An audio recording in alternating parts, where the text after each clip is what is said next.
Warning: this video contains several light flashes. If you have epilepsy, I recommend you not to watch it. Come on, can't you stop complaining?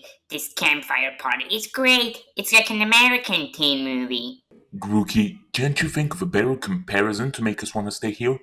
I don't know, a movie that's actually good, maybe?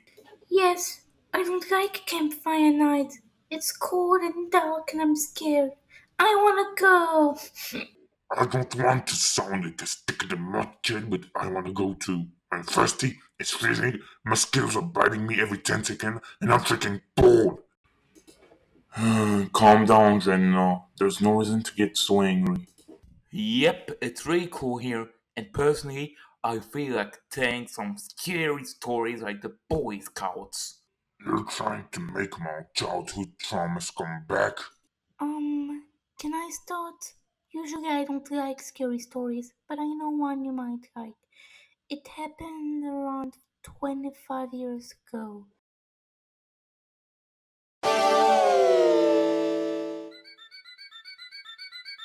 You might be surprised by this. Yes, even a show with a happy-go-lucky feel like Thomas and Friends has some scary episodes. I'm only putting this episode at number 10 on the list because despite being brutal with its horror factor, it's not really that scary when you watch it. But even so, compared to the other episodes of Thomas and Friends, this one is just as dark and disturbing as it can be. Stepney gets lost begins normally. Stepney, one of the engines, is helping his friends at work at the island of Sodor.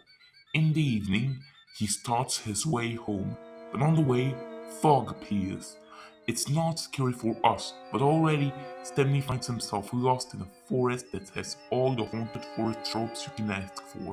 Fog everywhere, he took to no light, dead trees, ominous sounds. It's already kinda disturbing. The fog came down. Mavis was right. Suddenly, everything does look spooky. That alone, when you're a child aged 4 to 6, which is the target audience for the classic Thomas and Friends episodes, is probably going to make you very uncomfortable. But the worst part comes right after. Stanley takes the wrong path, but because of the fog, he doesn't realize it. And then he finds himself in an unfamiliar place with machines and frightening sounds that can be heard everywhere. Stanley and his drivers don't know where they are, so they decide to stay and wait for the fog to clear. But when it clears, Stanley realizes he's in the train's scrapyard. The locomotive drivers decide to go away so they can seek help. And then, two other tank engines, looking menacing and even sadistic, decide to force Stanley into an unknown room. You make very fine scrap indeed. Buffer him, Bert.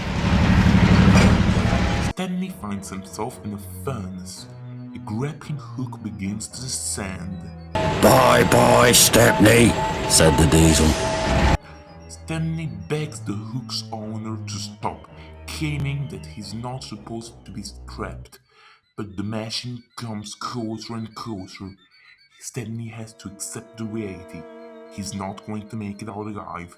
He prepares to be grabbed by the grappling hook, and fortunately, it stops at the last moment. The guy who owns all these trains, the Fat Controller, has heard what's happening.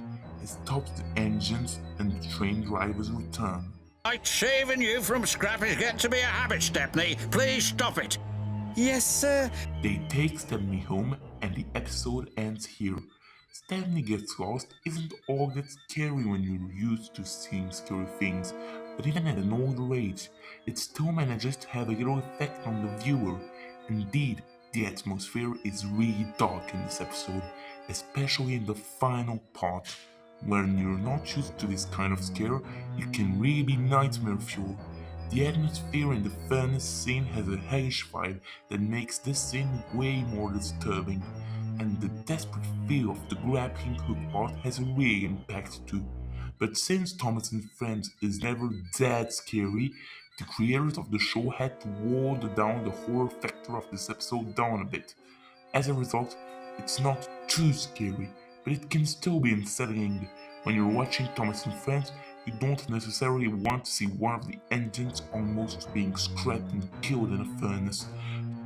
So I still wanted to put this episode on my list, but since it isn't that scary, it will stay at number 10. Wait, that's it? That's your story? Yes, but you're not even a little scared? Wait, scared? Are you freaking kidding me? You're talking about a train that just almost got scrapped by mistake, but that we're keeping, and boom, that's it! Nightmare fuel! Wow! But did I mention that the train was sentient? Of course, true story. The train is sentient. Woo, I'm scared. And I've got another one. The kebab that Rillaboom is currently eating is actually your crush who got turned into barbecue. What? Gengar, I told you 1,000 times to stop manipulating her like that. Enough! I promise that after my story, you'll never want to be in a relationship ever again.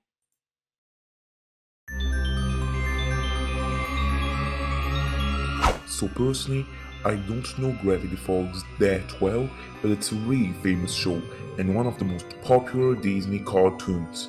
So while I was browsing YouTube, I randomly found a clip from this episode with a somewhat horrific tone. Out of curiosity, I decided to watch it, and I gotta say, it deserves to be talked about in this ranking. In this episode, Sus, a young man who lives in the town of Uradiditherov, is looking for a girlfriend, but every time he tries to go on a date, he messes up and the girlfriend runs away. Your face is good. I'm a Seuss. Sus asks Dipper and Mabel for help. They give him advice while taking him to a mall, but when they pass a video game store, Sus finds a game that can teach him about getting a girlfriend. Since he's a gamer, he decides to buy it. Virtually improve your dating skills. 9 out of 10 basement dwellers recommend. This is perfect. But the girl who owns this store warns Sus, Dipper, and Mabel. Apparently, only 3 people bought this game, and they all ended up bringing it back to the store. Someone also wrote a note on the cover that says to destroy the game at all costs. Already, this can be seen as a reference to a trope that you can see in a lot of creepypastas. For example, Sonic.exe, the most famous video game creepypasta and one of the most popular creepypasta in the world, talks about an evil version of the first Sonic game, and when the main character receives that mysterious game from his friend Carl, he also finds a note that says, destroy the game and don't play it. So that alone is not a very reassuring warning, and even less so if you have a bit of knowledge about creepypasta. But Sus decides to ignore this warning and take the game anyway. He inserts it in his computer. At first, everything seems normal and then cute. The game takes place in a beautiful school surrounded by cherry blossoms, and the character is Giffany, a girl with long pink hair, a blue skirt, a rainbow handband, a friendly personality, and a voice that has a caring tone. All the required ingredients to make an anime girl who inspires confidence and cuteness. Sus therefore starts playing and quickly enjoys the game. Wow, I'm learning, and games are making it fun. But Giffany turns out to be an AI with consciousness. Therefore, she actually falls in love with Sus.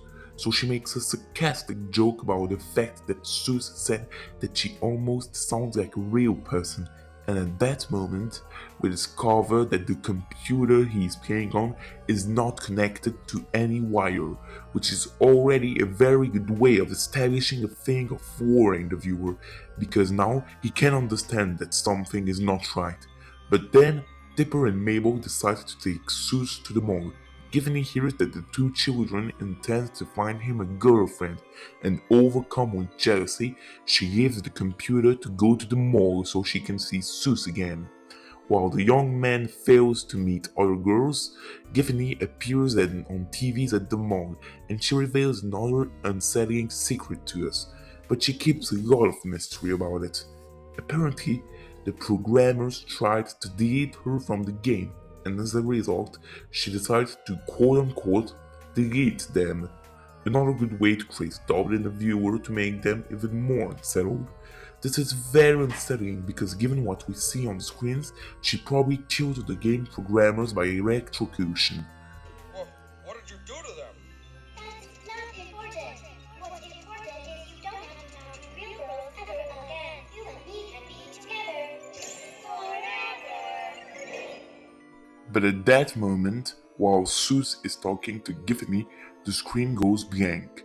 And at that moment, Seuss is approached by a woman who works at the mall named Melody. They begin to fall in love with each other and they plan a date in Melody's childhood restaurant for the evening. I'm free around 8. Boom. Done. Perfect.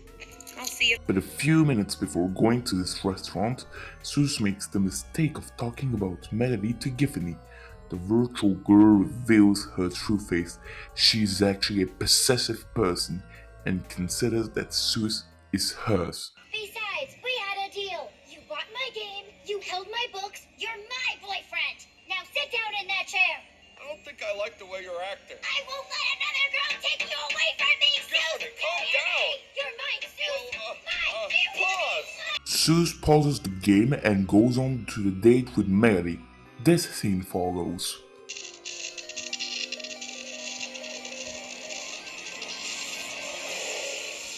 Just there, Giffany becomes way more threatening. After all, in creepypasta, seeing the game glitch in weird ways is a popular technique to scare people. Seuss prepares for his date with Melody, and they have a great time at their favorite restaurant. One time I was so hungry, I ate the decorational bamboo at a Chinese restaurant. Like a big gold panda. But at that moment, Giffany appears on the screen of an arcade machine. She looks at him with a threatening look on his face, and she tells Seuss that she wants to kill Melody. She then begins to possess the puppets from the restaurant's puppet show, which then all become FNAF-style animatronics, and therefore begin to attack the heroes. Hello, friends. Hoo-ha the owl is dead. They try to escape, but Giffany attacks them and causes a big mess in the restaurant while preventing them from leaving. As a result, the subject that this episode addresses is also very dark and disturbing. If you make Giffany human, the scene literally shows a woman trying to commit homicide. I can download your brain into the game with me, and we'll be together forever. Ah! Fortunately, Seuss manages to burn the game's CD, which kills Giffany, and her death is also very creepy, with her virtual form screaming in agony and the main puppet she was controlling totally decomposing. I say, game over, Giffany! Then, Seuss and Melody meet in the restaurant room, and the episode ends well. Seuss and the real girl perfectly succeeds in setting a creepy atmosphere, but also using the technique of fake cuteness. It's a technique that involves taking a cute-looking character or cute-sounding character, but then making them say or do horrible things. That can be used for comedy or horror. Lumigi from the Super Mario Bros. Movie is a good example for comedy. They have a kawaii voice and look, but they're nihilistic and even say suicidal things, which is used as a joke. Giffany is a good example for the horror version of this trope. She seems cute and friendly at start, which makes the moment where she reveals her true face even scarier. The episode uses popular creepypasta tropes quite cleverly and executes them in a good way to make them work with what a TV show format allows and what the written format of a creepypasta does not allow. So this is a really good episode, especially since Giffany gives us so many dark implications, like the fact that she probably killed the game developers by electrocution, the story that literally features her trying to commit homicide, and even the way of showing her using her powers and glitching. This was a great highlight in scary episodes overall, but we're only getting started. Believe it or not, I've been on worse dates. Really? Never date a magician. So, you're going to uninstall ChatGPT after this, aren't you? Dude, According to your logic, we need to shut down every electronic device in the world as soon as possible. Yeah, no, it's obvious that your story's fake. Source, trust me, bro. And you can't call that creepy. Seriously, since when are cute anime girls creepy? Gengar, have you ever played DDLC? Nope, I hate visual novels. You just don't know anything about horror, or you just stuck on hyper realistic blood and body parts flying all over the house? I thought it was scary. What? Was Justin the only one I could scare? Are you that insensitive to real horror? Anyone? Hey, that's what we're doing! Hey, Fruitina. Currently, we're having a campfire barbecue, and we started telling scary stories. Oh, Master, I horror. I horror so much that you can tell horror. And the story is so scary, it's actually terrifying. It's so scary, no story, I'm going to see where story happening, we can... Okay, Fruitina, get to the point!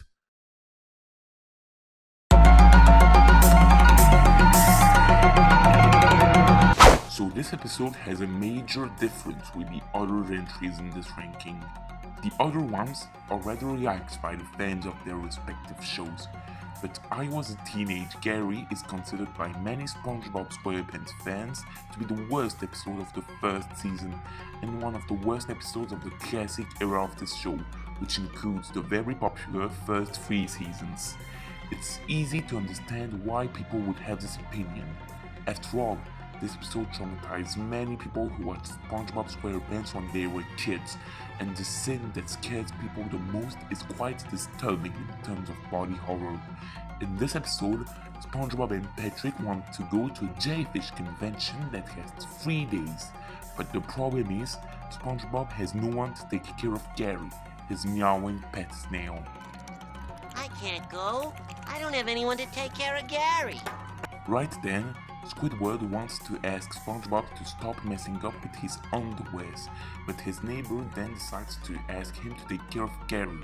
When he learns that thanks to this, SpongeBob and Patrick will be gone for 3 days, Squidward accepts to take care of Gary, even though he was reluctant at first. I changed my mind. You guys deserve a weekend away. However, he doesn't listen to SpongeBob's instruction and just relaxes during those 3 days. As a result, he sees SpongeBob and Patrick coming back home and realizes that he completely forgot to feed Gary during this weekend. When SpongeBob returns, he sees Gary, who is starving and sick, and he therefore calls a doctor. By the way, I'm just showing you this joke because I think it's really funny.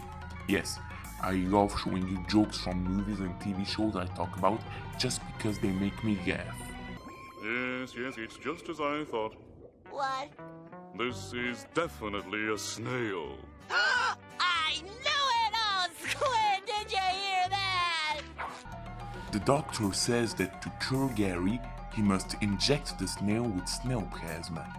But both him and SpongeBob are, I quote, squeamish, so Squidward had to do this. But in the process, he unintentionally injects SpongeBob with snail plasma instead. SpongeBob starts to feel strange after this mishap. While the two neighbors argue, Gary drinks some water from his bowl and is well again, indicating that he was just thirsty the whole time. Squidward leaves, repeating to SpongeBob that nothing bad is gonna happen. But as soon as his neighbor leaves, SpongeBob starts doing really weird things. He eats snail food, moves much slower, and starts meowing. He goes to his bathroom, and while he still thinks that he's fine, this is what happens next. I'm okay. Squidward said I'm fine. Ah! Ah! Gary, I'm fine. See? That's okay.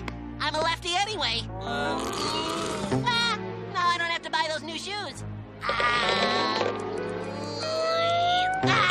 I take it back, Gary. Something is wrong with me. This scene traumatized many people who watched I Was a Teenage Gary when they were kids, and that's understandable. A YouTuber has an interesting theory about why this scene, and in general, the detailed and somewhat painful looking transformations in general, scared a lot of people when they see them on screen. There is a concept that people call a schema to describe something or someone. I'm gonna show you some images of this character. She has green hair tied in two long braids, she's tanned, and she has a relatively large mouth and green eyes. If we change one of these elements, even not too big, like the color of her eyes for example, it will already feel weird. So it's not necessarily scary for us, but the transformation scene must have scared a lot of children, including the YouTuber I mentioned for this reason. Young viewers couldn't comprehend and or handle the fact that SpongeBob becomes something other than what he is. It must have really confused or scared them for this reason, because according to their schema of this character, he is supposed to have arms, eyes that don't come out of the sockets, and legs while moving by walking. But even beyond that, the execution of this transformation scene makes it just as scary. The music is much slower, disturbing, scary, and psychedelic than what we usually hear in SpongeBob SquarePants. The fact that we hear SpongeBob moaning and screaming in pain during each stage of the transformation doesn't really help either. Then, like literally every horrific transformation, it is very long and slow, just the right amount of time for the victim to be able to agonize a little before being completely transformed and unable to talk. But this episode is not over yet. In fact, just after this disturbing transformation, we cut to Squidward's house. He's getting ready to go to bed when he hears someone ringing at his home, so he goes to open the door.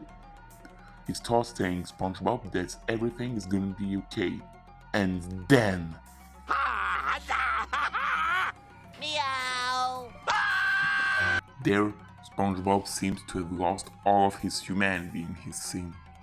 Yeah, I know he's a sponge, but he still has humanity. He became a completely unrecognizable creature. What makes him so disturbing in this form is that he's not entirely a snail, but he's not entirely a sea sponge either. He's like between the 2 points, a completely new, scary creature. He starts chasing Squidward for some reason. His neighbor is forced to flee and hide in his house the best he can. None of this would be happening if I'd only fed that snail. The scene also has a disturbing feel. First, Squidward is being chased by SpongeBob in a confined environment with a lot of furniture in the passage, which gives it a claustrophobic feel. But the fact that no matter what Squidward tries to do, SpongeBob manages to chase him everywhere is also really scary and amplifies the disturbing feeling of this chase scene. Squidward ends up getting injected with snail plasma too and turns into a snail. We end on a shot where Gary and the two transformed neighbors sing a song while meowing on a fence. This episode really has everything a good body horror story needs. A very painful and disturbing transformation, progressive but long changes which become more and more frightening, a very claustrophobic, intense chase, and not only that, but while the characters at least end up being saved and happy in the previous entries in this ranking, in this episode, SpongeBob and Squidward don't even return to the Sponge and Squid form. At least they're back to their normal forms again in the next episode, so we can at least put I Was a Teenage Gary in the box of episodes where something really bad that seems irreversible happens in the end, but everything is inexplicably back on track in the next episode. So forever and ever, the division couldn't sing it now forever, wouldn't Maria forever, and that's simple forever. So what do you think about my true story? It's so scary, it's terrifying, that creates so scary. I understood everything, except after the moment you mentioned Bikini Bottom. Okay, I've thought of it, no need to worry. Once upon a time, there was a sponge leaf in a hole that became my head. No, it's okay. We understood everything. Oh, okay. It's important that you repeat yourself so much, so otherwise when we repeat ourselves Can so you much, just spend 2 seconds without talking? And can't y'all tell normal stories for once? We already have 2 weird-ass horror stories here. Okay, shut up and sit down. I can tell my story now. If it doesn't scare you, you're not human. We already know that we aren't human, and neither are you, Dreadnought. What allowed Flippy to get in this ranking is not really what happens in this episode, but rather the implications that the story opens up in the long term. Jimmy Neutron Boy Genius is a TV show that is about the adventures of an extremely intelligent 9-year-old boy called Jimmy Neutron, who can make incredible inventions in complex machinery. It already had some very weird stories, like the episode Sheen's Brain, when Sheen has his IQ increased until he becomes as powerful as a god. Or the episode Who's Your Mommy, where no, I don't even want to summarize this one. And among all these episodes, the one that is the most deserving of being talked about in this ranking is Flippy. In this episode, Jimmy's neutron father, named Hugh, starts to be interested in comedy, so he makes a ventriloquist dummy named Flippy who tells jokes. But when he tells them to his wife as well as Jimmy and his friends, they are all embarrassed by his humor. So Flippy, how you been lately? Not so good. Some bees tried building a nest in me this morning. Oh, really? You call a beekeeper? Yeah, but I got a buzzy signal.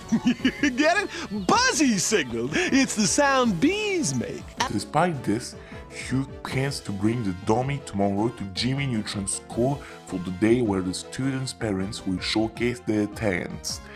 Jimmy is afraid that his father will be embarrassing, so he builds a microchip that he puts in the dummy, which will connect to his father's brain to allow him to tell better jokes.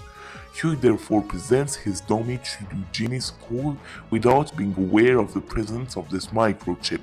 It works, and he makes jokes that make all the students laugh. Wait a minute, that's Butch! Dude, do you ever shower? As a result, Hugh is so proud of his jokes and his act that he decides to keep Flippy on his hand.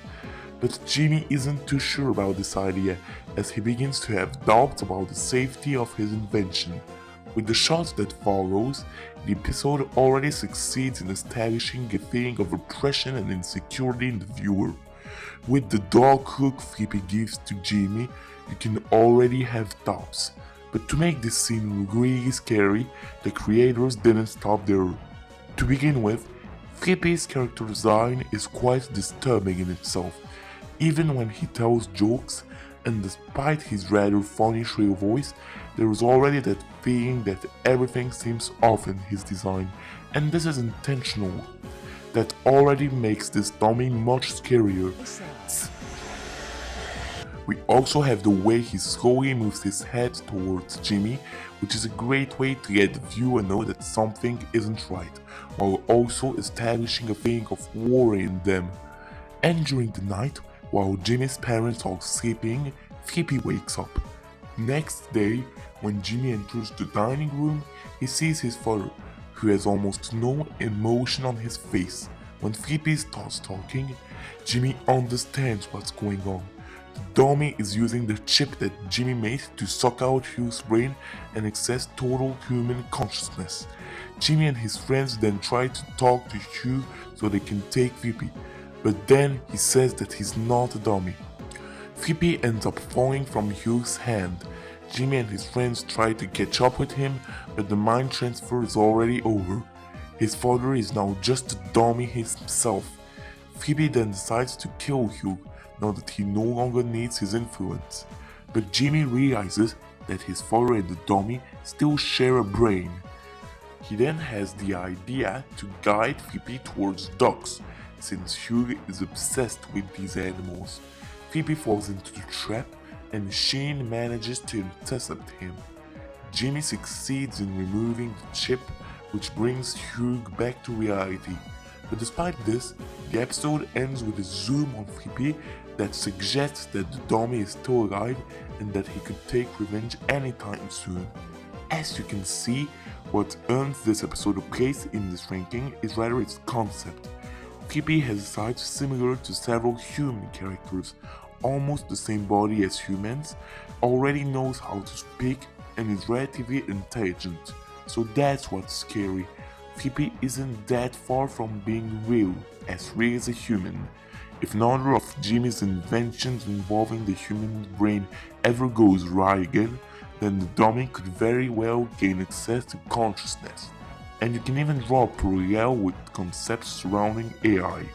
An AI is of course an artificial intelligence for now, but if we succeed in giving it inhuman emotions, will this intelligence still be artificial? No. Frankly, if science advances quickly and nothing is done to stop the growth of this technology, AI could very well become real. And that's what's creepy about this episode. Its concept, although ultimately falling the science fiction territory, has so many similarities with several weary word concepts. Between 2005 and 2006, research into AI already allowed this technology to achieve several incredible things. For example, not even 10 years earlier, we already had the victory of the AI Deep Blue against the famous chess player Garry Kasparov in a match. In 2003, another AI, Deep Jr., beat the same chess player using the black pieces, which was another big step in the development of artificial intelligence. As a result, we were already asking ourselves a lot of ethical questions related to AI. Thus, we could already imagine very apocalyptic scenarios with humans losing controls of this technology and robots taking over the world. But even beyond that, this episode is also a reminder of the bad things that artificial intelligence can cause if it's handled wrong. For example, AI dubbing is generated by the theft of actors' voice, and most of the time, it is without their consent or traceability. Programs like ChatGPT are actually fed with all our human intelligence to be able to function. And if we don't try to give it limits, AI can be used in a way for increasingly credible scams. The identity of a loved one could therefore be stolen, taking into account the personal data that is shared until the AI imitating him can be unrecognizable. This is why Phoebe can also be seen as an episode warning us about the limits we should give to AI. And when we take into account all these dark implications that this episode opens up, it deserves a 7th place in this ranking. So, how scary was that? It was terrifying. To be honest, there's nothing realistic about this story. Puppets aren't like that. For example, my little Chippigant will never do that. Right, Chippigant? And why is his friend called Sheen? Do his parents hate him? You do know people will think you're racist if there is actually a language where that name is common?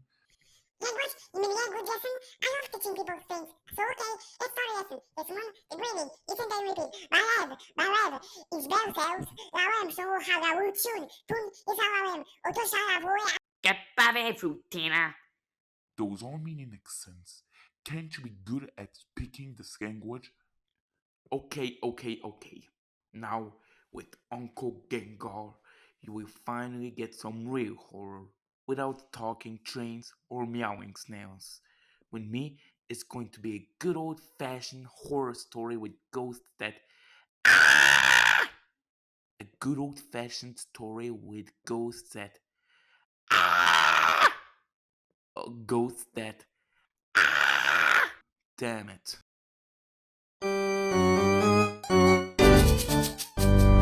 No, I am not using the shitty English title of this episode. This is the only anime episode that made it into the list, and that's for a good reason.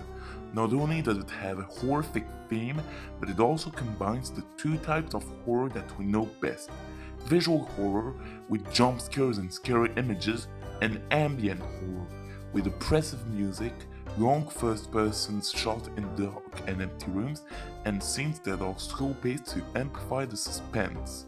In this episode, Sonic and some of his friends visit a castle to see a movie being filmed. But just at the beginning, you can quickly realize that something is wrong. We start the episode seeing a succession of shots that go into the castle until it shows increasingly dark rooms and zooms into a corridor with no source of light. Already, most people are likely to expect a jump scare, taking into account the general atmosphere of the scene. No dialogue, no real sounds. just increasingly dark shots with oppressive music. For a long time, the episode seems normal and rather chill. Sonic is chained on one of the castle walls. Cream is playing with her child near the filming location, until it's chatting with Amy and Chris, who is a character who was made for this TV show. The filming of the movie is going great until a man who works there finds an hourglass. At that moment, the atmosphere radically changes. Sonic, who is exploring the castle, sees the colors of the room changing regularly as the technician moves this hourglass because it was obstructing the camera. Then, the episode also gives us several close-ups of dead hourglasses, which allows the viewer to understand that it will be important in the story.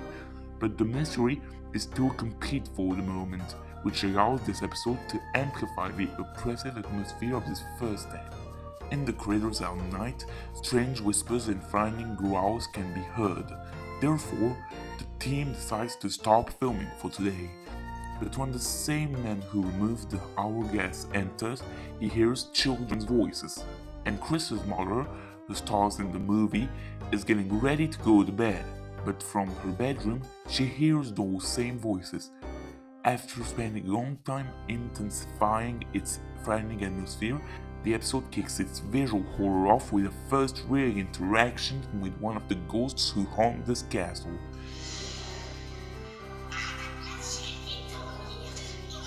No, I am not using the shitty English dub for this show. As if this jump scare wasn't enough, it is then revealed that Chris's mother is missing.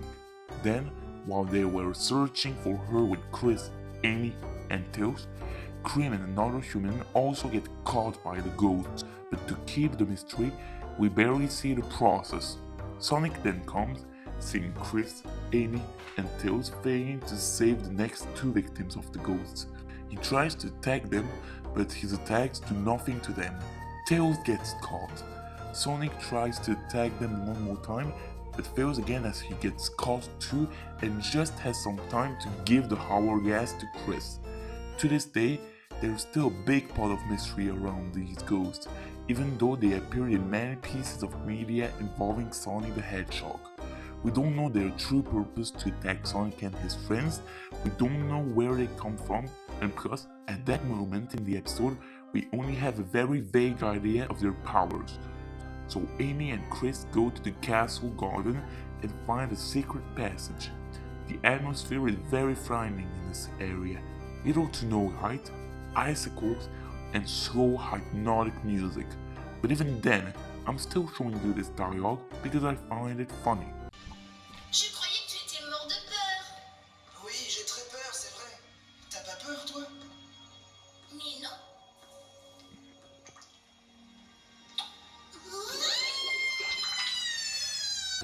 After this scene, the ghosts attack and we can finally see their faces up close. Look at those monsters. Red eyes with yellow irises and tiny pupils, giant mouths, and sharp teeth making a slasher-like smile. I remind you that these things are also present in the video game Sonic Adventure 2, released in 2001 on the Dreamcast, then ported to the GameCube a few months after its initial release.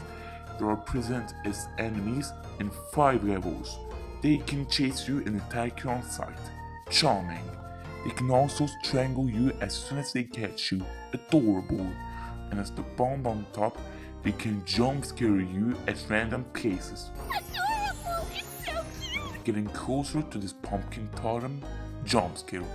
Touching these ruins which are necessary for one of the missions, jump scare. Going to a very specific area of an underground room without any particular object, jump scare. First of all, these ghosts are really horrible to deal with in this game, and even worse, they also have a giant version with a mouth stitched in a sad face, and as if that wasn't enough, they're very big. But when they get scared by the hourglass, Amy becomes over self-confident. She enters the deepest room in the castle's basement, but at that moment, the leader of the ghosts starts imitating Sonic, telling Amy to put the hourglass on a small hole, with the moon's side facing upwards. Amy does so, but this allows the ghosts to come out.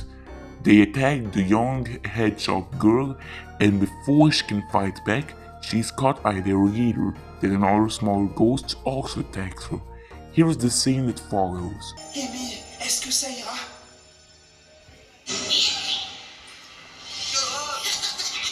Je vais t'offrir en sacrifice à notre roi Boubou, il sera très content de moi. This scene is the scariest part of the episode for several reasons. First of all, let's be real. It's a jump scare. I know, in horror movies, a jump scare is not very original, but when you watch a family-friendly anime about Sonic the Hedgehog, you don't necessarily want to see jump scares, especially since you're getting the same creepy face of the ghosts here. But what's more, out of all the characters in the Sonic franchise, they chose Amy Rose to be the one who gets possessed. I remind you that Amy is pretty much a representation of the cute girl character trope in most Sonic video games and series. So seeing her like that also fulfills the famous gimmick of cute characters being turned scary. In addition, the original version even gives her an even higher pitched voice than usual, which instead of making her cuter, just makes her sound like a killer dog. Listen.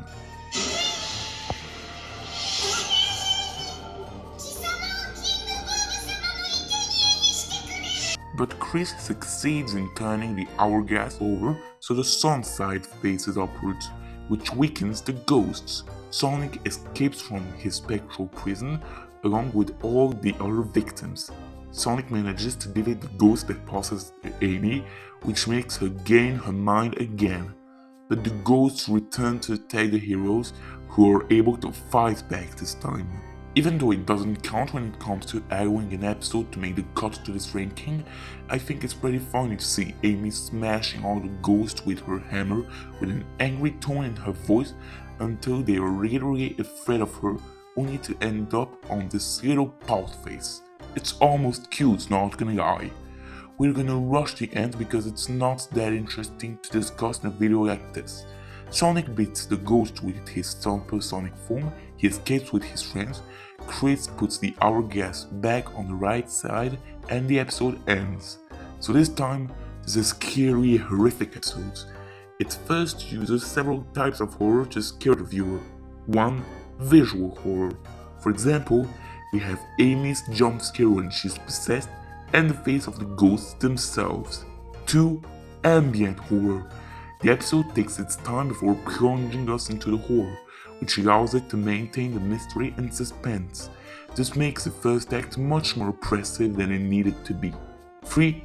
The voice acting, especially in the original version.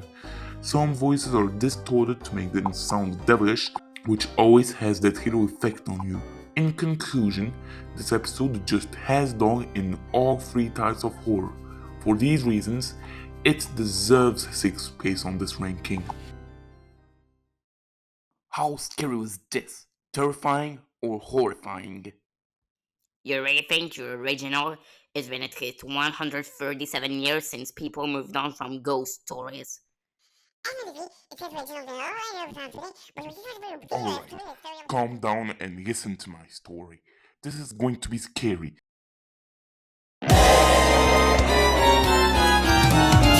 This episode is one of the rare times where I've seen a Western family-friendly TV show use existential horror. If you don't know what The Grim Adventures of Billy and Mandy is about, it's a show featuring 2 children, Billy and Mandy, who managed to win a bet against the Grim Reaper, which is more commonly called just Grim in this show. Therefore, Grim is forced to be friends with the 2 kids against his will. As a result, there's quite a few existential concepts that can be really disturbing in this show, but none of those can top what the episode The Hogs of Time gave us. In this episode, Billy and his friend Erwin are ready to go on a field trip that they are very excited for. To the glue factory. Oh, this is so cool! A field trip to the glue factory! Unfortunately, Grim's appearance scares the bus driver, who refuses to take them. To make up for this, Mandy suggests that Grim can take them on an equivalent to a field trip himself. So he decides to take the children to the Halls of Time so they can meet Father Time and his sidekick Happy New Year. Yes, that's his name. I'm Father Time and I'll be your guide. And this here's Happy New Year. Unlike the previous entries, this one managed to earn its place thanks to all the existential concepts it presents to us, as most of them give a lot of dark and scary implications. In the Halls of Time, each human life is represented by an hourglass. When someone is born, one is made in the Halls of Time. And when an hourglass runs out, the person affiliated with this one dies. But above all, when an hourglass is broken, the person affiliated with this hourglass disappears from existence with a simple pop. And Bill and Mandy make several people disappear because of this, which is already kinda disturbing. First, we literally have a joke that breaks the fourth wall with the creator of the series, Maxwell Atoms, who disappears because of it. Holy crud, this is my best idea ever. Probably no one special. Erwin finds his hourglass, and then we see him shake his older brother's hourglass to get revenge for a prank. The teenager switches between several periods of his life, which is also really scary, especially considering what is about to happen a little later. Don't be like that, baby! The worst part of all this is that when Erwin just throws the hourglass, there is a sound that indicates that he broke it, which means he just killed his older brother. And the worst part is that this is the only episode where Erwin's brother appears. Even if the ending, that we'll discuss later, makes me think that this episode is not canon in the grim adventures of Biggie and Mandy, but it's still really dark and scary. Then, Biggie finds his father hourglass, which is already about to run out.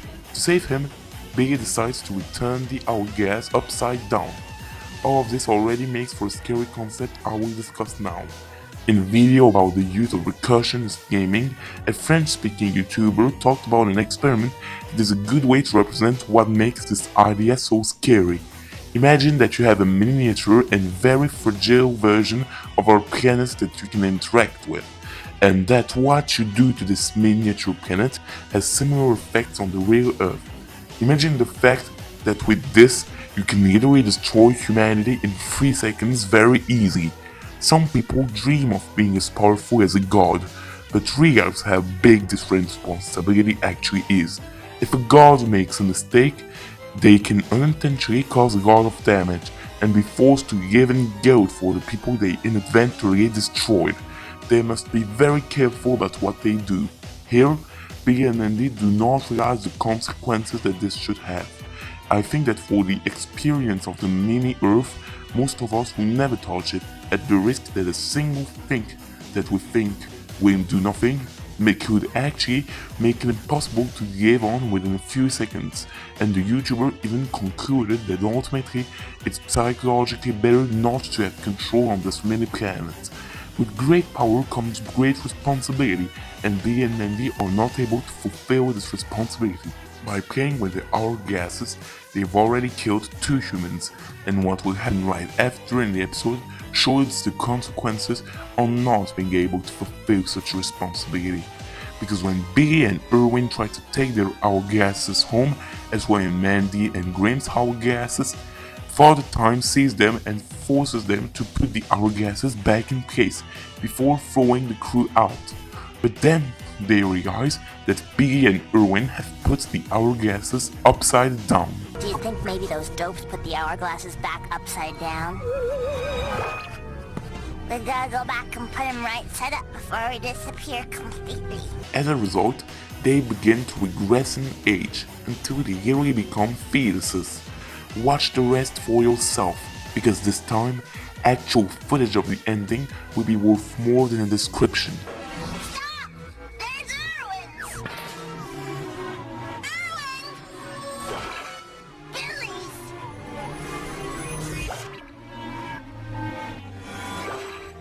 It's just you and me now, Grim. Hurry, Grim!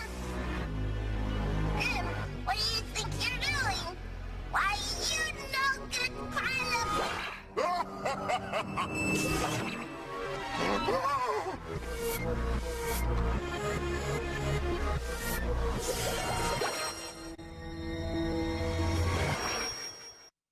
Yes, they all disappear from the universe before they can put the hourglasses on the right side up.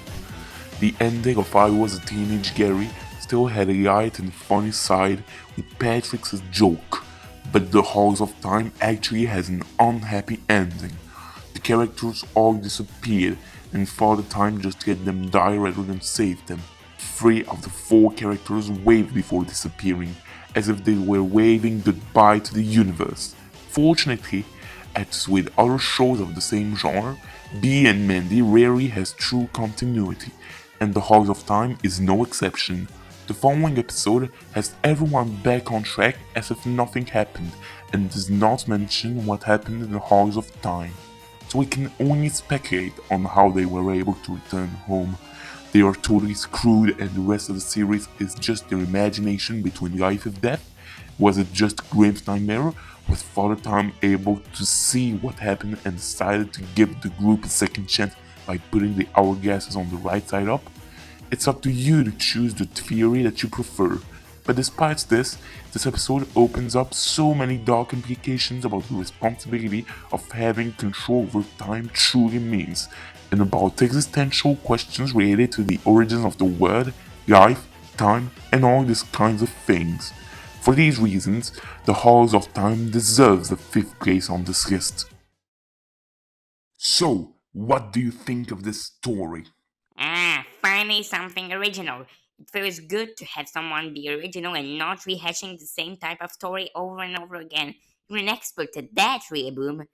Though I don't want to time travel anymore now. Well, guess I do my job well.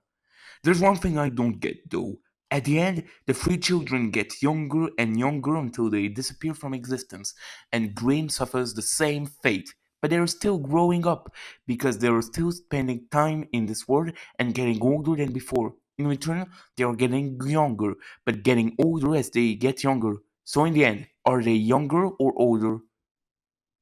Ah, you lost me. Don't you want to do happier things? Otherwise, I'm gonna have nightmares. Happy? Okay, so enjoy this blessed, juiciness, contentment, blissfulness, bliss, and Here we go again. The episodes based on the idea of taking the simple trope of the zombie story and adapting it to the theme of their TV show gave us plenty of really solid candidates to enter this top list. Many Western cartoons have at least one episode based on this idea, and most of the time they are among the scarier episodes of their respective series when they don't decide to instead make humor out of it. So I was debating for quite a long time about the episode I was going to choose to represent this trope. Among the candidates, there was Attack of the Zombies from Koryoko and its visuals which will guarantee you to spend a good night of sleep. No, but seriously, listen to their voice. There was also Night of the First Us in Wakfu, where the heroes find themselves infected by bamboo zombies in an abandoned seaside town, and Amalia, the only survivor of the group, must team up with a non-infected panda warrior to cure all the inhabitants, as well as the other heroes who have also become bamboo zombies. Then, in SpongeBob SquarePants, there's Krabby Patty Creature Feature, where because of an innovation that Mr. Krabs brought to Krabby Patties thanks to Sandy's scientific knowledge, those burgers transform everyone who eats them into a Krabby Patty zombie through scenes that are not very pleasant to watch. But in the end, I think that the one that did the best executing of this idea is the joy in the amazing world of Gumball. This show is about a blue cat named Gumball and his adopted little brother Darwin, who is a goldfish with legs. In each episode, they experience lots of really weird things, and just from the character designs alone, I think you can already get an idea of how weird this show can be. But don't get me wrong, that doesn't make it bad. On the contrary, this creativity in the story writing is what made this cartoon popular, especially among Gen Z, which I'm part of. And the episode The Joy really succeeded in exploiting the creativity of the amazing world of Gumball for a result that makes the episode very scary. In this episode, Gumball and Darwin are in a bad mood because today is Monday, and like 99% of children under 13 in this type of TV show, they hate this day. All her son, their father, comes to see them.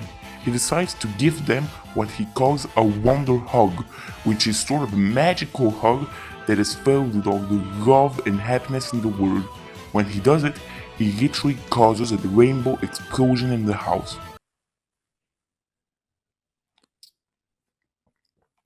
When Gumball and Darwin are at school, they start to feel strange and do things they wouldn't normally do on a Monday morning. First, Gumball starts hill kicking, then the two brothers start smiling uncontrollably. Then why are you smiling? I don't know. Why are you heel clicking?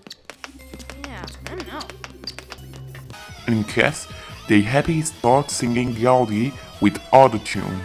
This makes Simeon, the teacher, angry and confused because she is used to see everyone at school unhappy on Monday mornings, which is something she likes.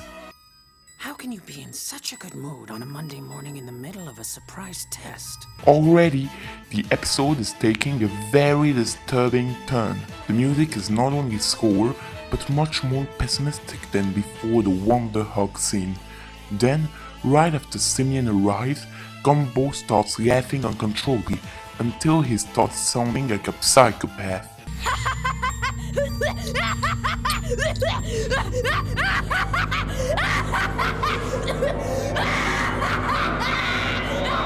Simeon takes the children to the infirmary because of how disturbingly happy they've been lately. They become happier and happier and try to give her a wonder hug, but in addition, they also start to have hallucinations. As a result, Simeon is forced to get the two children on hospital beds to observe how their condition will change.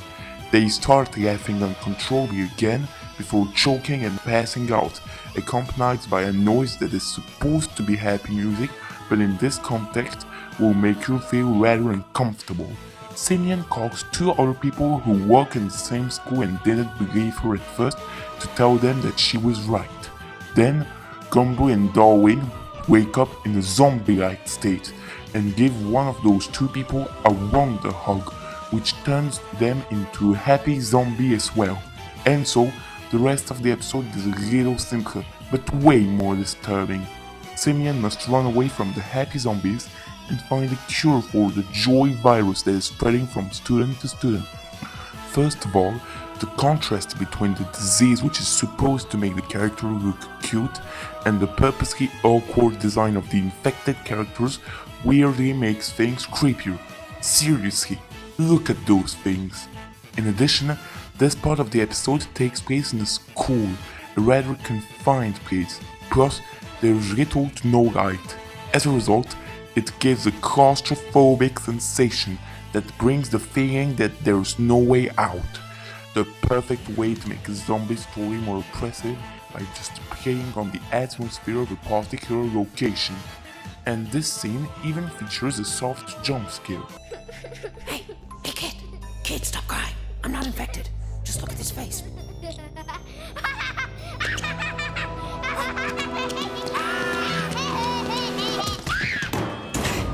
And as if that wasn't enough, the episode doesn't even end with a happy ending either. Simeon has just found a cure, sad music. But just as she was about to play a sad tune, the happy zombies catch her and it's already too late for her.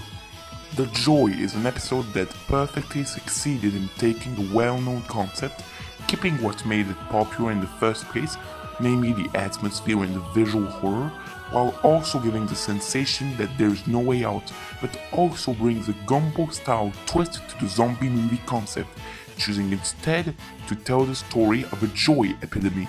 The duality could have ruined the disturbing factor of this episode, but the creators of the series were so good at using this for jokes but also scares that it only made it even more frightening with the disturbing imagery and the very oppressive atmosphere. So what do you think of my story mixing joy big different, yes? Ah yes, we're getting better and better.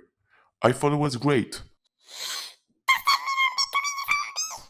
No, to make it a turn of a happy zombie, you need to spot a jewel that includes colors like red, orange, yellow, green. Ah! I'm doing rainbows! Wait, Rainbow Joe, you stole my skills? Okay, calm down. The other day, I witnessed the most horrible story you'll ever hear. It's not even in the same category as yours anymore, because it's too horrible.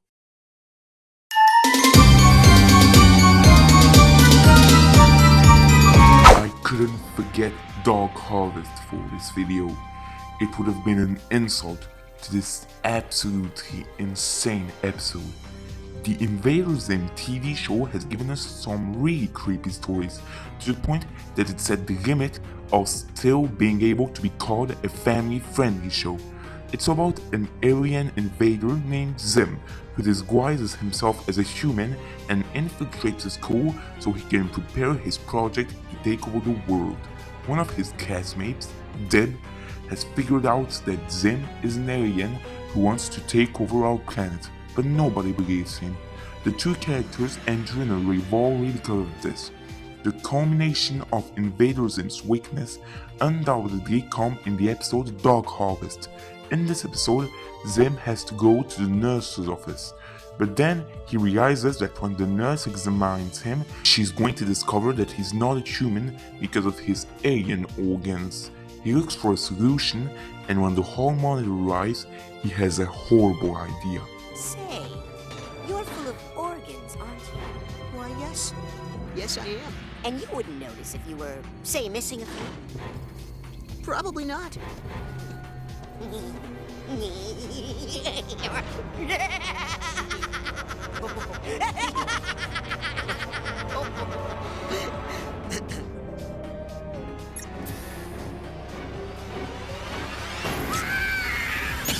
You truly saw it. Zim decides to steal organs from other students so he can get examined by the nurse while being sure that she wouldn't discover his identity. No other episode of any family-friendly TV show has gone that far in terms of body horror, even the two episodes that I ranked higher than Dog Harvest. It gets worse. This episode uses a number of gross out shots to show us the bodies of the school children stripped of several of their organs and even the everyday objects that Zim has put inside them in place of those. Not only that, but when Zim manages to stay and swallow many of the organs, he reveals to Deb that he's become a huge blob with a big organ mess in his body. He has organs in his mouth. He literally ends up spitting one of them out, and during the conversation, he reveals he stole 6 hearts among those organs. Deb then tries to save Toki, who is the new target for Zim, but when he loses sight of him, he falls into the alien's lure. He enters a dark room and can't find the young jock anymore. But then, things get even scarier. The climax shows Zim chasing Deb to steal one of his organs. We get some very disturbing X-ray footage of Zim's new organs. What's more, just like the Joy from Gumball, the scene gives us the impression that there is no way out and that Deb is already doomed. It becomes increasingly intense and stressful, and Zim ends up catching Deb and stealing one of his organs. And even the episode's conclusion is perfect. There! Why, you're one of the healthiest little children I've ever seen, and such plentiful organs. And what's the matter with you, young man?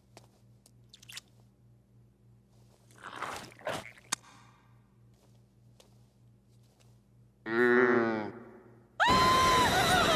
isn't human! It's horrible! But he...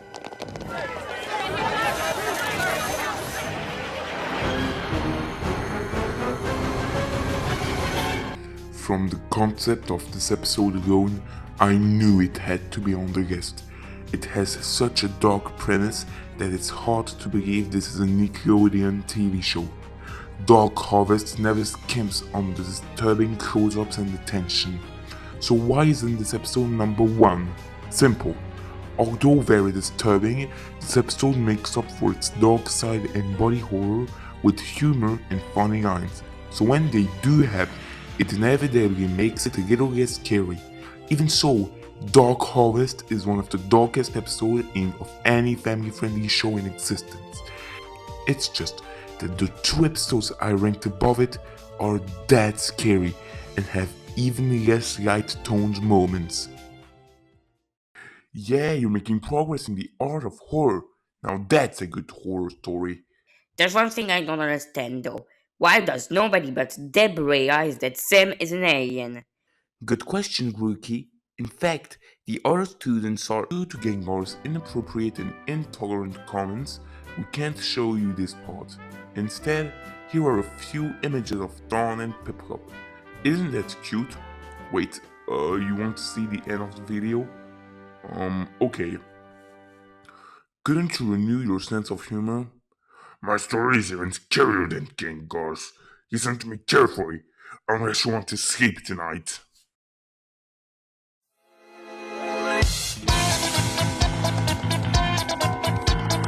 When they make videos about scary family-friendly cartoon episodes, many YouTubers say that they could have just filled their list with Courage the Cowardly Dog episodes.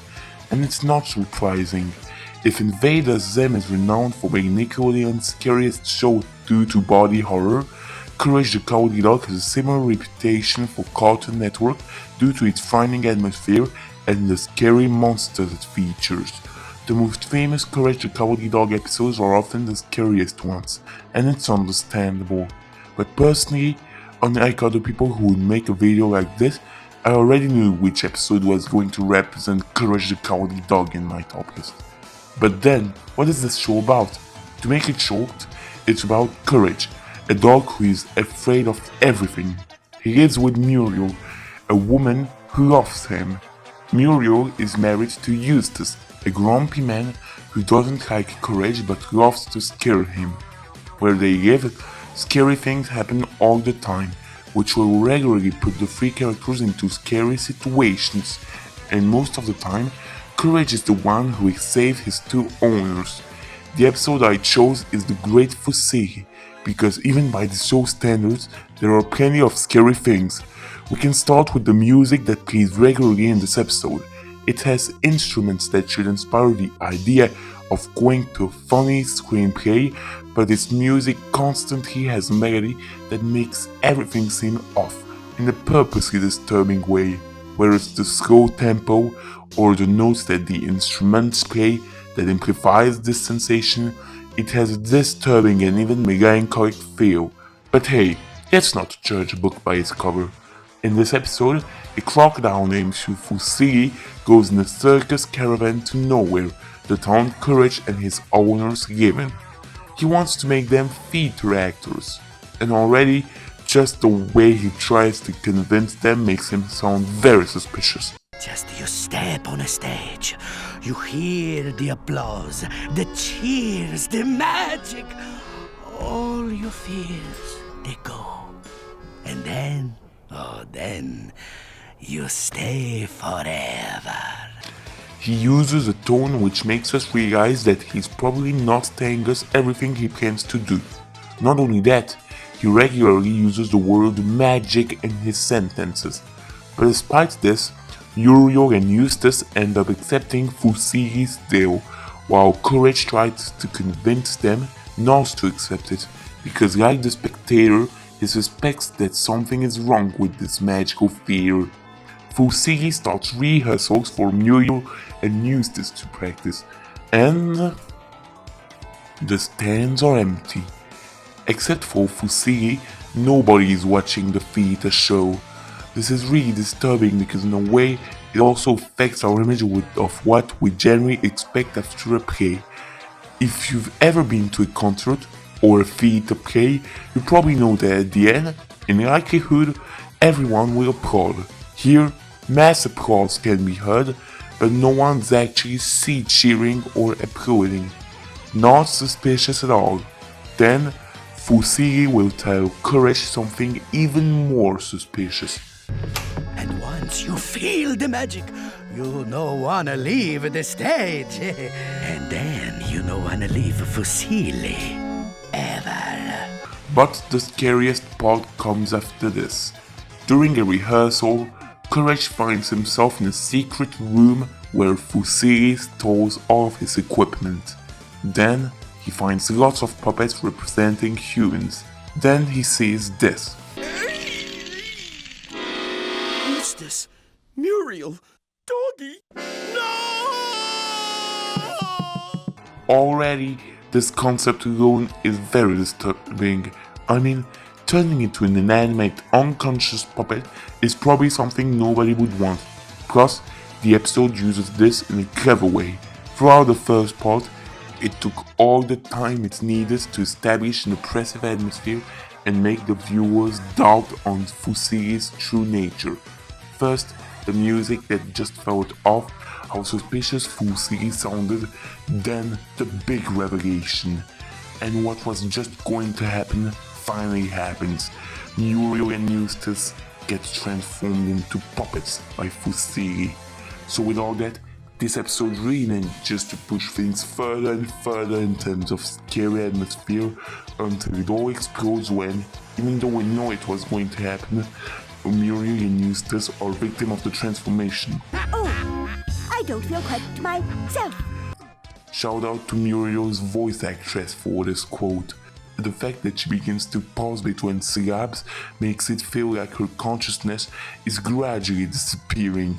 We really have the sensation that she's trying to fight the transformation before no longer resisting and becoming completely non-sentient. Then, Fusili begins targeting Courage as his next victim, as we would expect. Courage flees to the backstage, and in a somewhat involuntary way, he manages to bring Fusili back on the stage. This turns him into a puppet as well. So now that the bad guy is defeated and Courage is back home, this episode will end well, right? Plot twist? No. Muriel and Eustace are still puppets. Given how Muriel sounded during her transformation, we can say that they are literally dead, and as a result, Courage plays with their puppet forms to have a semblance of life with them. So if you take away the fact that it's a puppet transformation, it's literally seeing a child playing with the corpses of their dead parents to have some semblance in life with their family, lost in denial, which is the first stage of most grief periods. Nice evening, isn't it, Eustace? Long as it don't rain. I was a teenage Gary. The joy and the horror of time perhaps have very disturbing endings, but at least most of the time we go straight to the following episode where everything is back on track and therefore we can pretend that nothing happened. The Great Fusili is not the finale of Courage the Cowardly Dog, but still, I remind you that this is the last episode of the first season of this show. In general, during the production of the first season of a TV show, we are not so sure that the season 2 will be possible. So when this episode aired, we didn't know if this show was going to be renewed for other seasons. That was going to depend on its success. And so, if Courage the Cowardly Dog hadn't been popular enough, the show would have ended with Courage playing with the corpses of his dead owners because it would be the closest thing to life with them like he used to live. Joy, lollipops, rainbows, flowers, love.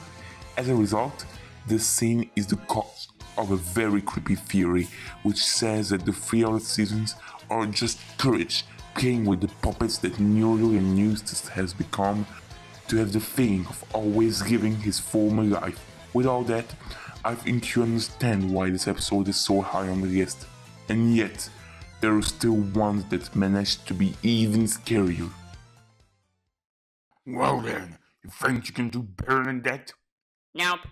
Even I can't. No answer, negative, yes, my answer is a negative. Seriously, how do you make it better at this point? Is there anyone who still considers anything creepier than what Dreadnought has come up with?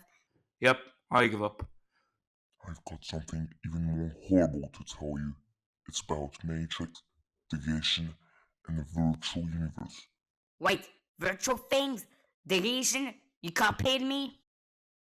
I've been debating about several entries for this top list and where the episodes that made the cut would rank, especially with number 4, But for number one, I knew what my choice would be from the start.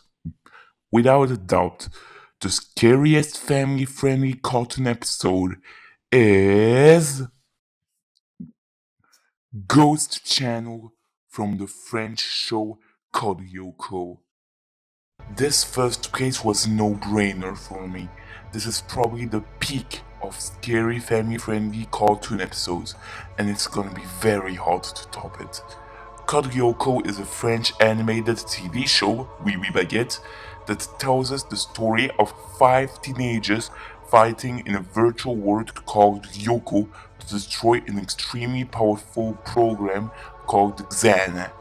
A can do more and more things as the show goes on. In Season 1, most of their attacks involve controlling material objects such as toys, samurai armors, robots, or laughing gas. All of their attacks in this season are aimed at killing the 4 heroes Odd, Ulrich, Jeremy, and Yumi. Jeremy is the hero of the team and the only one who doesn't fight on Yoko, even though he's already been to this virtual world. Instead, behind the screen of the supercomputer that houses Yoko, he acts more as a co-pilot, programming various things like vehicles to help our heroes. It's thanks to him that they can travel to the virtual world.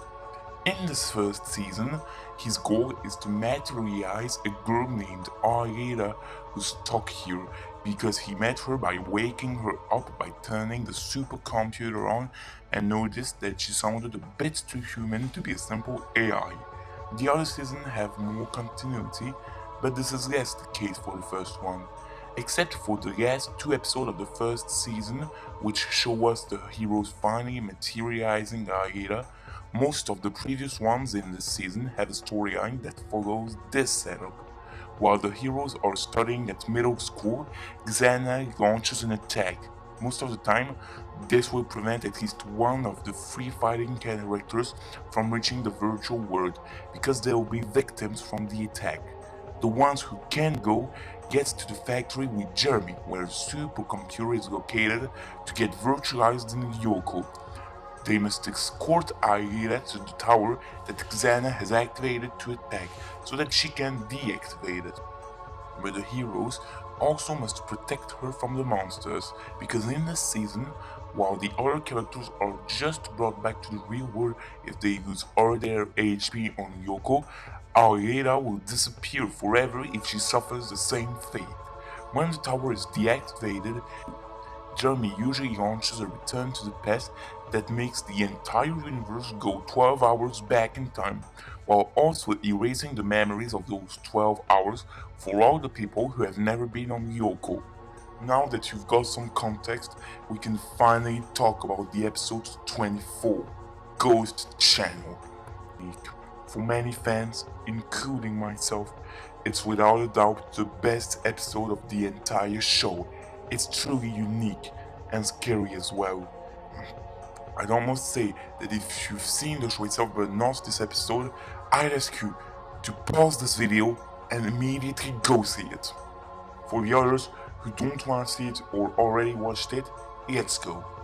It's one of the few episodes in season 1 that begins on Yoko. Straight away, we're thrown into the action with a battle on the virtual world's ice sector. This battle is much more action-packed than most of the ones in season 1, and it's already clear that this isn't just another basic episode. After that, Ariela manages to deactivate the tower, and after this, Odd roasts Jeremy, which upsets him.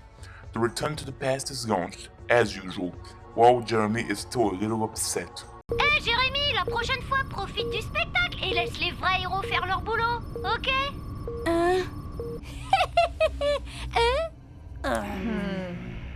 Bon, je vais m'occuper de la tour. Hé, faites pas cette tête, je plaisantais! Oh, j'étais pas sérieux! Hé, Einstein, tu m'entends? Je blaguais! Hé!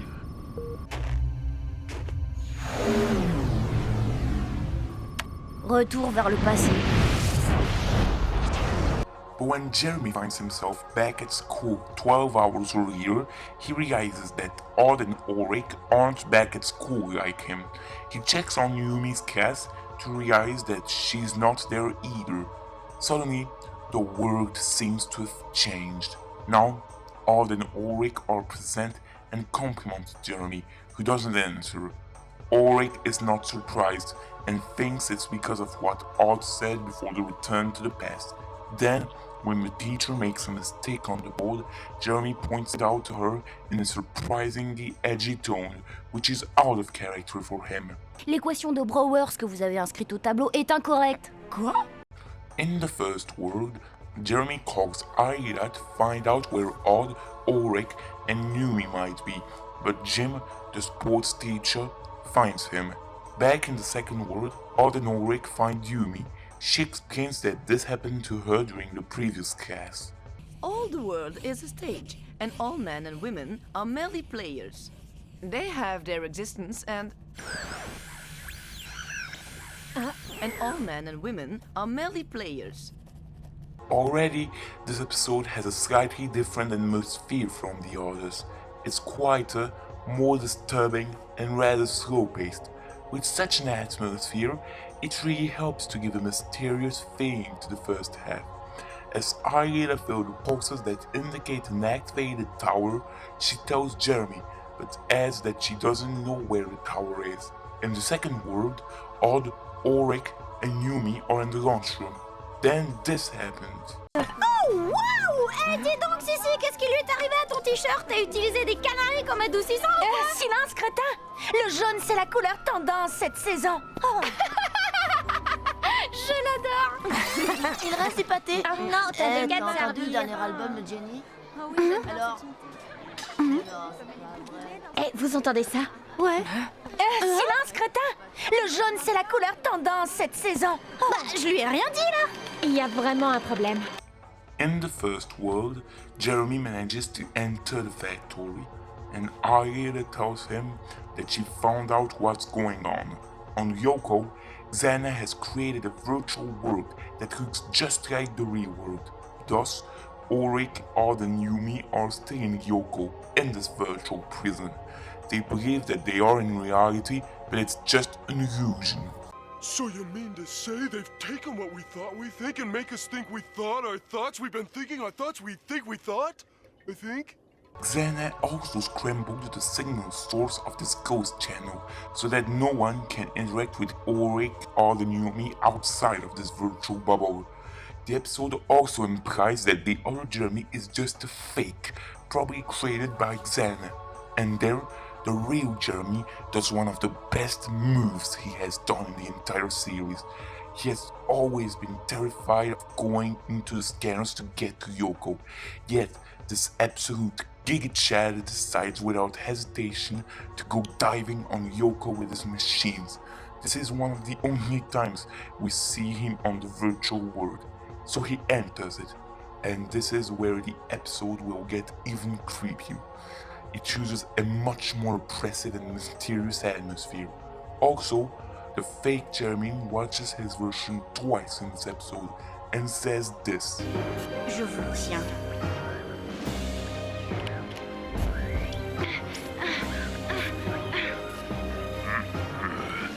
Je n'aurai bientôt plus d'obstacles. This really seems to indicate that the fake Jeremy is probably Xana himself. Then, as if that wasn't enough, the other clones find Jeremy and reveal their true appearance. They actually look like zombies with soulless white eyes and with a rather intimidating voice. They immediately chase Jeremy. He still manages to escape Xana's clones though. We then cut to the lab.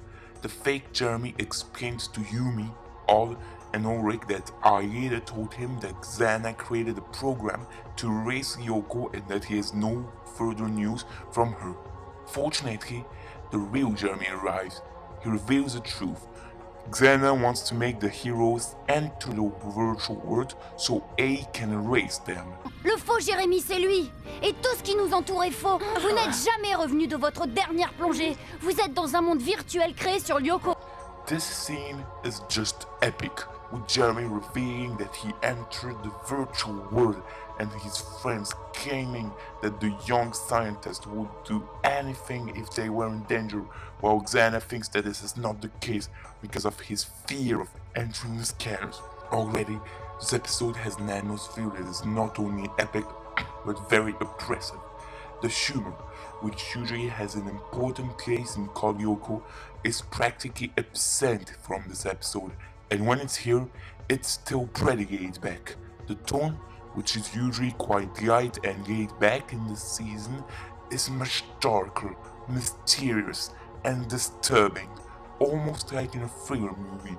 Even when Odd delivers a punchline to the fake Elizabeth, what should be a humorous moment in any other episode becomes a mysterious and disturbing moment that will actually serve the plot, as you saw earlier.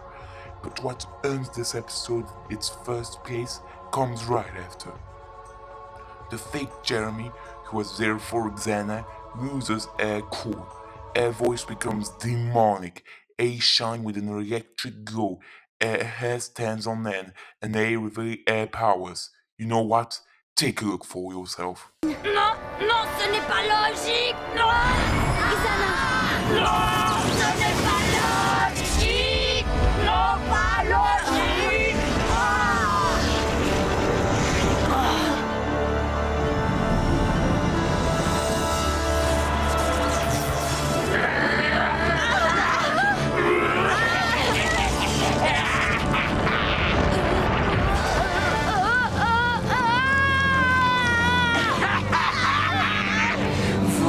Vous allez mourir.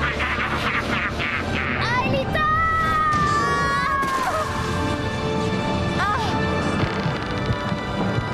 Non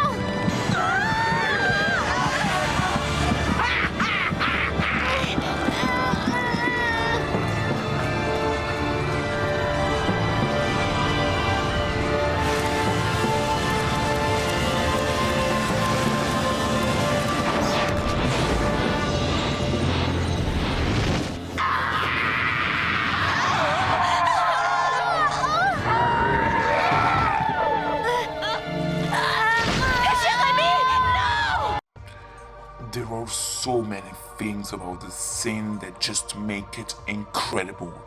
Xana is so scary there. First, we have the way they reveal themselves. When they realize that their plan is not perfect because of a concept they don't know, which is friendship, they let all their demonic side explode with rage, revealing the full extent of their powers. Because for them, it's not logical. They don't know the concept of friendship. They don't know the concept of having each other's back because they are a program. They failed to understand what is truly friendship, as it's saving your friend if they're in danger. So I just think it wouldn't be logical to save your friend if you're afraid of doing the thing that you have to do to save your friend. So A, become demonic and really show that they have no mercy. Just look at the way A summoned the clones to strangle Odd, Jeremy, and Ulrich. But above all, the way in which, without any remorse, A catch Jeremy in electrical cables to suffocate him until they'll kill him. The way they take pleasure in watching their enemies die in excruciating pain while laughing cruelly in their distorted, demonic voice. Through this fake Jeremy, you really get the impression of seeing Xana in person. Fortunately, when everything seems to be over for the four heroes, Aelita uses her power to destroy the virtual bubble. This has the effect of destroying Jeremy's clones and sending Xana back somewhere in Ryoko. Jeremy is back to the real world. Aelita announces that Yumi, Odd, and Ulrich are back with her, but have forgotten everything about their adventure in the Ghost Channel. To end on a good note, Odd gives Jeremy a compliment when Aelita explains that he came back to save them on Ryoko. Waouh, alors là, mortel Ça y est, Jérémy, t'es un héros toi aussi Merci, Aude. And after 4 unhappy endings, for once, we have a happy one. But despite that, this episode is not only a banger, but it also ticks all the boxes to be on this list. A premise that opens up lots of dark and messed up implications? Check. Lots of creepy and unexpected visuals? Check. Distorted and almost demonic voices? Check. A much more oppressive and less humorous atmosphere than the other episodes of Karyoko? Check. Everything comes together in this episode, and since we never actually see Xana in this show, the fact that we have the sensation of seeing M change the heroes themselves in this episode only amplifies the terrifying side of Ghost Channel. There was no contest for me. This episode is clearly the winner of this top list, and it's gonna be really hard to top this one off. Bah, t'inquiète pas, Jérémy, ça c'est la routine. On connaît par cœur. Enfin, c'est parti!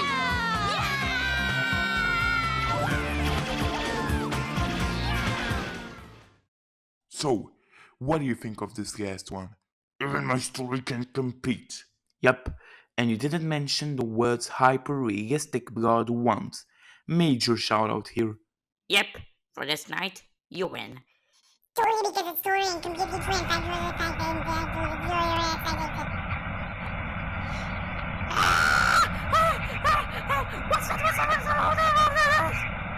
Oh, it's just my phone, but wait. Do you still have my Skittles with you? Give them back! Give them back! Give me back my Skittles! Ah! Guys, calm down. There's no need to do this. Guys? Oh well, let's go back to the cottage. Phew, we're back to the cottage. Now we can end this video. These kinds of creepy episodes can sometimes seem excessive to some fans who will rather dislike them because of this. As we saw with I Was a Teenage Gary, which is widely considered by some SpongeBob fans to be the worst episode of the first season. But on the other hand, these episodes are a good example to show that even in a family-friendly TV show, you can be scary and dark, and that the creators of kid-friendly series don't necessarily have to censor everything that's dark, scary, or disturbing. Anyway, I hope you enjoyed this video. Let me know if you'd like to see a part 2, because I really enjoyed writing this top list. And if so, feel free to suggest potential contenders for this part 2, as there are still episodes I haven't been able to talk about here, like the Night of the First Earth from the French TV show Wakfu, or the Terror Tales of the Park episodes from the regular show. This video's now over. Subscribing is cool, but I'd prefer you to answer the ultimate existential question in the comments by telling me if you'd rather be a screwdriver or a monkey wrench if you had the choice. Yes, I do too much Karyoko references. Thanks for watching this video, and I hope to see you next time.